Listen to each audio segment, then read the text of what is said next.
The Camino channel. Voices of the Pilgrims. Pilgrims come for many reasons, and those change after they start walking. Inspired by the many stories told along the way, your interviewers Bob and Doug have sequestered ourselves in quiet and sometimes not so quiet corners along the French Way to catch those willing to share their tales and bring them to demonstrate the best of humankind that displays itself so openly on the Camino. So there we were, Bob and myself, Doug, holed up in a corner, waiting for people to come along and talk to us. These ardent, humble peregrinos bring back a lost legacy of dedication and perseverance to you in a spiritual frame via the Camino channel. Voices of the Pilgrims. Yes, it's a beautiful rainy day here on the Camino.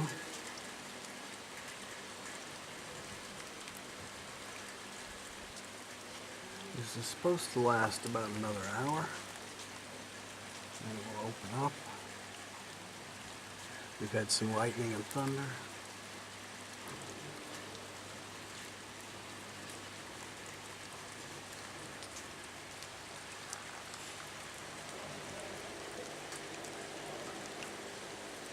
Oh, you can smell the smells are fabulous.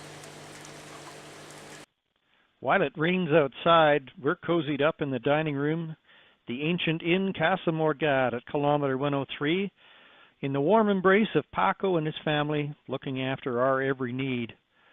While it rains outside, Joyce and Sister Shirley gave us a generous insight into why they chose to come here, how it's changed them, and what they expect to take home. They talk about a whistleblower who has paid the price for his honesty, and his accompanying son, a geek who's spinning a book out of the tale. Their husbands, back home, are eerily present as they tread. Joyce and Shirley, thanks for joining us. So I saw the movie and it made me want to come and walk 500 miles. And I'm not a walker. I've never been a hiker or anything like that. So it was just made you want to out walk of the 500 blue. miles. Exactly. So my sister finally agreed to join me. She had no idea why she was doing it other than coming to, she didn't want me going alone. Yeah. But as I walked, in fact, it didn't take long. It's not about the 500 miles. It is about the people that you meet. And if I went home at any point on this journey right now, I would be so satisfied because the people that you come in contact, I'd never slept in a community setting before, and yet that is one of the greatest things ever. To be able to be with these people for meals and to find out all about them, and then you see them day after day on the trail and you pass them, and you're friends. I must have added 100 people to my phone contact list since I've been here. And that's what it's about. It's about these people. And so we've had such a great time. In fact, we stopped in Carillon de la Grandes, and we stayed at the convent.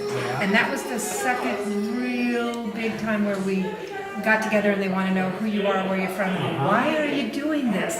And the first time was at Orison, where you stand up, oh, I'm doing it because I saw the movie.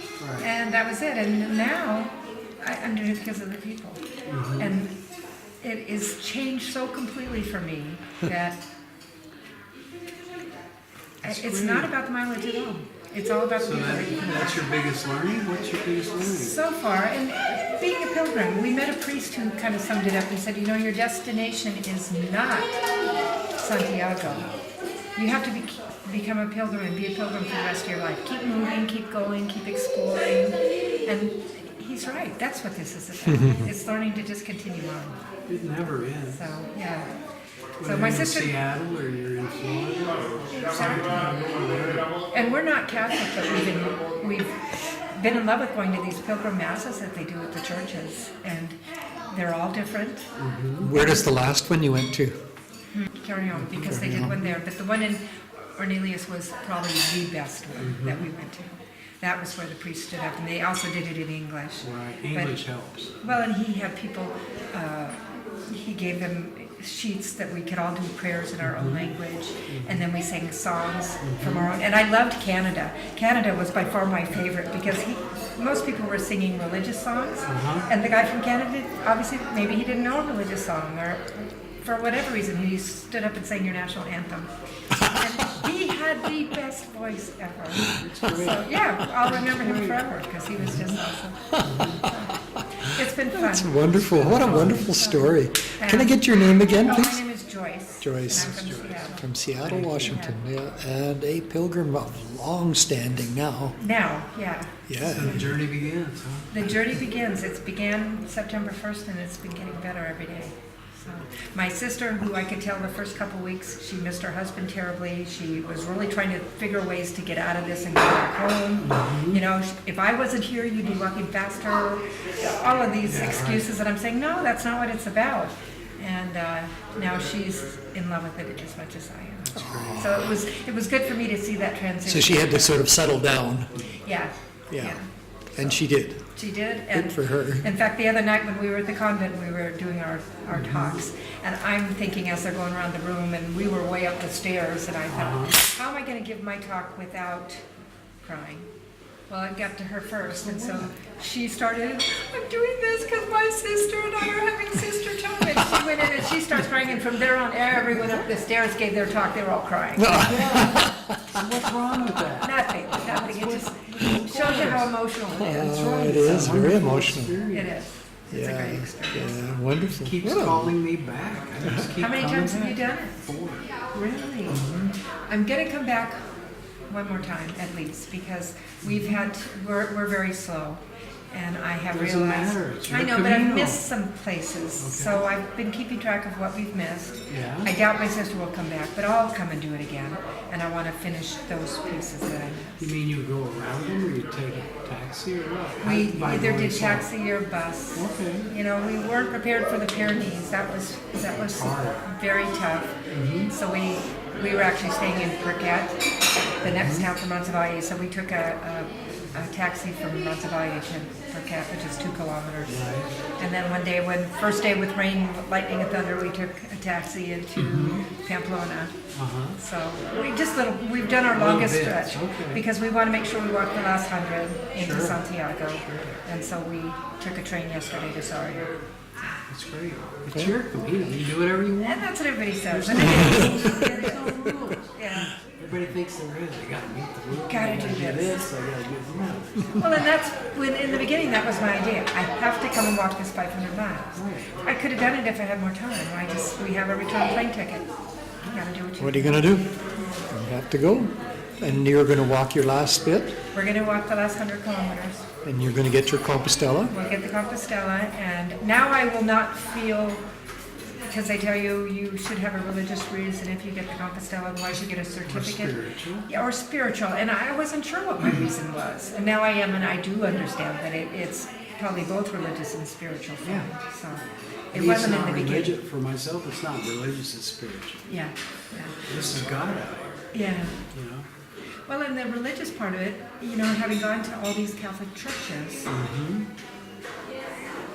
I don't know that I'm going to become a churchgoer. I really haven't been for the most of my life. Doesn't mean I'm not a God-fearing person. It's just I don't know that I've needed church in my life all the time. Maybe I do now after this, though. That's great. You don't know. I don't know. It's you're opening a journey. That's Yes. what counts, right? Is it weird? He was a policeman from the UK and had been a policeman for 30 years, and you could just tell he's this really honest guy. Something was happening within this police force that needed to be brought to somebody's attention because it was not right, and so he was what we would call in the United States a whistleblower. But he went to talk to them about what was happening because he knew that it was not a correct thing, and they obviously didn't want to hear it. They wanted to keep it covered up. They knew that it was happening, but don't talk about it. And they didn't fire him. They took away his job. Really? So he's retiring in December. And he was heartbroken because you could tell he loved his job, he loved what he did, but he felt he was really doing the right thing. And we could tell while he was telling a story, he was doing the right thing. But it didn't turn out how it probably should have. So for all of us, it just broke our heart. That's And he was walking with his son, who was first year in college. So to see the two of them together, and the son was very quiet, you know how young college boys are, and kind of quiet to himself. But when all the other pilgrims were interested in his story, and he talked about he's a geek kind of guy, computer guy, but his sister was creative. She wasn't there, but he talked about her. And then he says that he spends a lot of time just thinking, and he started building this book in his head. So all of a sudden the son is writing a book. On the Camino or from the Camino? From the Camino. And he said it keeps kind of building and building and building. So now the sister's going to offer to help him. So we got their contact because he's going to be another J.K. Rowling. We're convinced of it. It was great. They were just two characters. We probably will only see that one time, but I'll never forget them. I'll bet. Thanks again. That's why we do this. A little That coda. is great. What a great thing you're doing. That's great. Well, Joyce, we really appreciate you stopping by to share your story. Well, thank you. It's really wonderful, and it's heart-raising to hear it. And we'll tell you now how you can expect to see. Now we'll meet Joyce. She'll reflect a bit on how this has changed their relationship as siblings, and also on her religious orientation and her absent husband, not here with her. I believe different things through my life, just and now I'm at a place where I don't know what I believe for sure, and I don't know that the Camino is going to make that clear to me either. Right. But it has made clear to me how connected we all are. Yeah.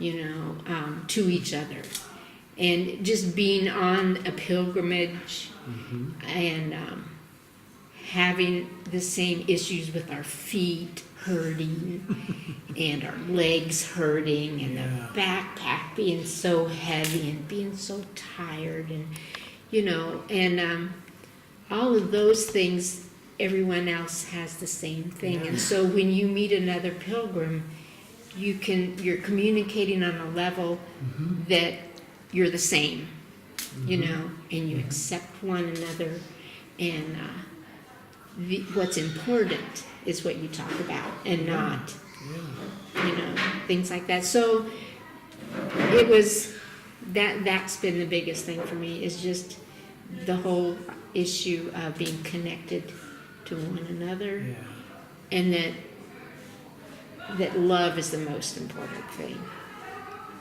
Has your love for your sister changed? Do you think because of this experience together? I appreciate her more. And I've seen her in a different light. We have to help one another, you know, and that's another life lesson. But for one example is we keep things in our backpack. She can't, to get something out, we either have to take the backpack off, you know, get the thing out, put the backpack back on, or I get hers out, she gets mine out, we help one another. And it's just just kind of the usual thing to do. And that's another, like you say, metaphor for life, that we can do that with one another. And wouldn't life be better if we did? Yeah. So, And we do it here. Yes. Do it here. I mean, yes. Could we do it elsewhere? Simple, Could we do it? Simple, amazing. Well, wonder, that is the question that I've been wondering. How can I continue to carry this on into my life? And it becomes my responsibility, because I can't expect everyone else who doesn't realize that they're also on a pilgrimage, Right. you know, and that we're all in this together. I wouldn't say Buen Camino and they would know what I was talking about, you know, that kind of thing. But yet, that is what's happening. We are all on a pilgrimage together. That's right. And so, it's my responsibility to continue, at least from my, To have the conversation. yeah. A lot of people won't want to hear it. Not because they don't want to hear it, they just don't relate. Well, and that's because that's where they are. Yeah, exactly. It's not, a bad thing. Yeah. It's just that's where they're coming that's from. where they are. And they have to find their own way. just like we all have to find our own Camino. What I learned on the Camino is you just push on. You just keep going. One foot in front of the other. That's right. You just keep going, and that's what life is. It gets hard, Yeah. but you just keep going. Well, one of the first things I And you help learned each other. was when we left we left from St. John, Peter Port, going over the mountains. Gosh, That's tough. that was tough, and it kept looking like you'd go up. Oh, that's going to be the top, right up there. That's got to be the top, and then you get up there, and it's like, no, it's going to go up again. Well, that's got to be the top. And I thought, it's a good thing that we don't know our future, that we don't know past the next bend, Whether that's the top or not. whether that's the top or not, because we might give up. Yeah, that's right. I would give up. I would. Because it was too damn tough. Yeah, yeah, but thinking, well, maybe there. Well, I can get to there. Yeah. Then I got to where I go, I could go 10 more feet. Yeah. I could go 10 more feet. Or one more step and one more step. I could get to that rock up there. Yeah. So tell me, how did your feet react to all this and your muscles? Are you a fit person? Or are you somebody who's getting fit as a result of being here? Or? All of the above. I did some working out, and walking and training to prepare, but I don't know that anything would really physically prepare one for this. I've always had issues with my feet, and I have them every day, but I have learned what'll work best for me is when I start getting the pain in that one place that I get. I just sit down, take off my shoe, massage my foot, and I'm good for a couple more kilometers. And then it'll start hurting again. And then if I sit down and massage it, I can go on. And I didn't know that at first. So the first little bit I was, just really having a lot of foot pain. Not so much muscle pain, but weariness, just 20 kilometers a day is far too much for me. So we have backed off, from that. Nobody said you had to do that much. Pardon? Nobody said you had to do that No, much. absolutely, except the book and our time period. The book, the book I think is written by young fit guys, Yeah, I guess. not people our age. Yeah. What do you think it's going to be like to be in Santiago for you? Well, I don't know. It's gonna be cool, I think, to get there and feel like, well, I finished this journey. But we went to a pilgrim mass a few towns back, and the priest spoke. Of course, it was all in Spanish, but there was a nun there who translated for us, which was lovely. And one of the things that this priest said that I think is very profound is that Santiago is not your goal. Right. That Santiago is a stop on this journey, but you're going to take this Camino with you, and it's going to go with you beyond. It never ends. And I was believing that already, and then it was really nice to hear. Hear him say that to us. That's true. That it's a reminder that we continue, on. We're not going to stop and live in Santiago. We're going to go back to where we came from. And we need to be taking what we're learning with us. What was the most surprising thing to you so far? Surprising.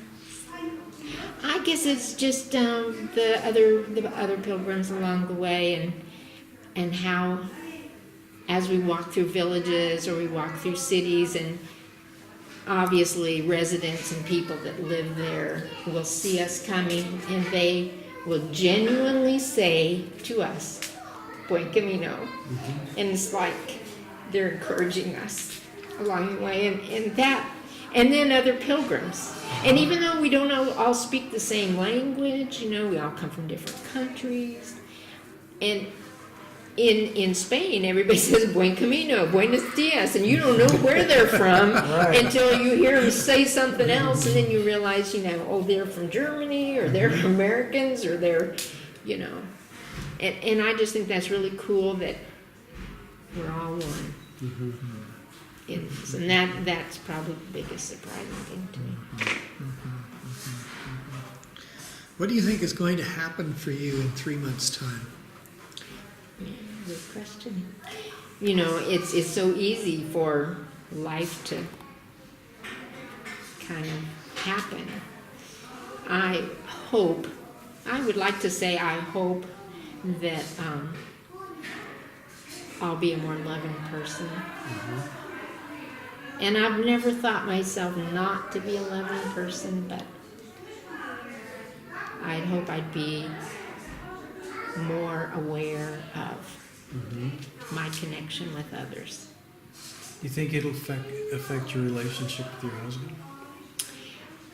Yes and no. My husband has been on a spiritual journey for most of his life. Right.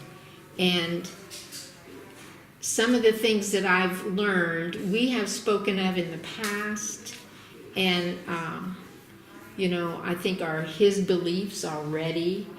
And I would say, yeah, that, you know, yeah, we're all connected, but I've never really experienced it in this way. So I think it'll be a new communication. Well, that's great. You know, and we text back and forth, and I was telling him some of my thoughts the other day, and he was saying, you know, I've been thinking about that exact same thing. I'd be so glad for you to get back and we can talk about this stuff. That's exciting. Yeah, that's great. That's really So, wonderful. Well, thank you so much for stopping by well, and giving us your story. Thanks for asking, because I'd love to tell this. And your name again, I'd please? love to talk to you in 6 Shirley. weeks after you're back. Yes. I might be scared to talk to you then. Well, we may see you in Santiago. Oh, cool. We'll be Yeah, there. we'll be down there. We'll be there Sunday. Oh, really? Wow, so you're going to beat us. We'll be down there in a bar. So. In a bar. Quite No fun. doubt. Thanks to Joyce and Shirley and to the Casa Morgade for housing us, and to all of you, please, at the bottom there's an opportunity to share the link. Send it on to people who are interested in the Camino or in spirituality and quests generally. Thank you.